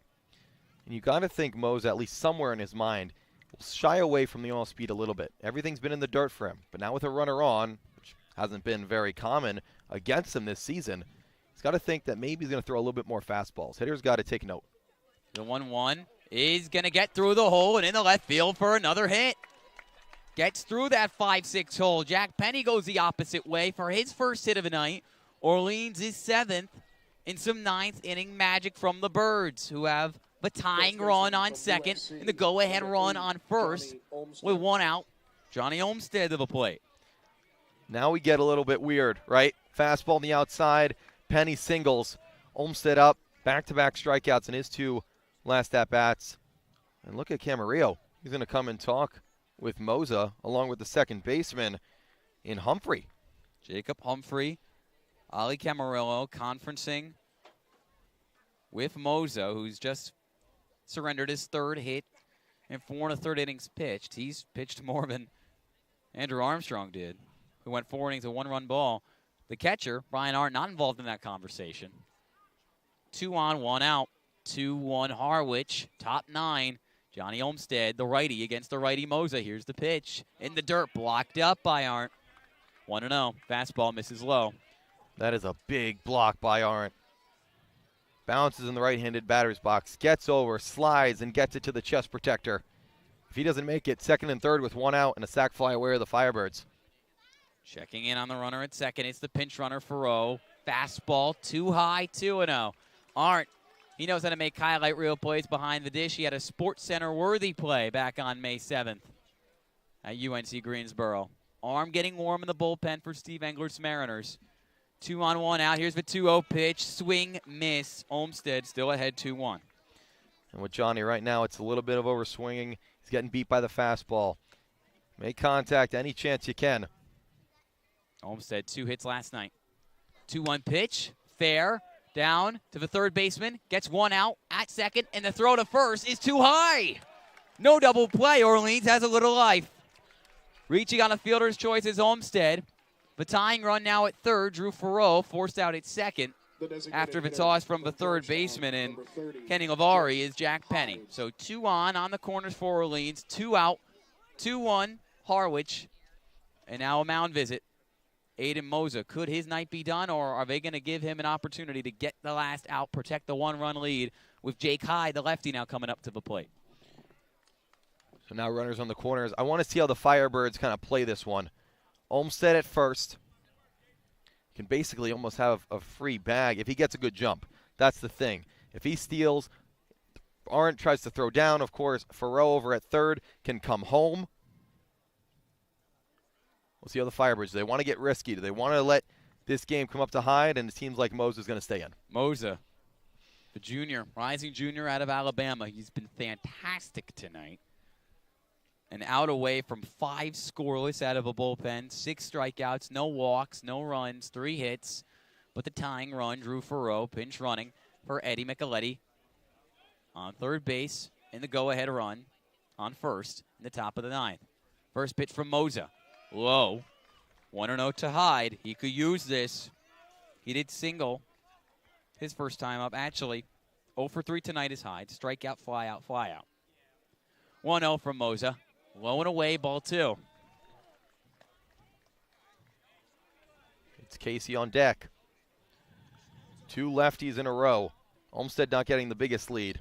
Don't think he's going to go. 2 balls, no strikes. Runners on the corners, 2 out. Upstairs, Moza lost a little bit of his balance after that pitch.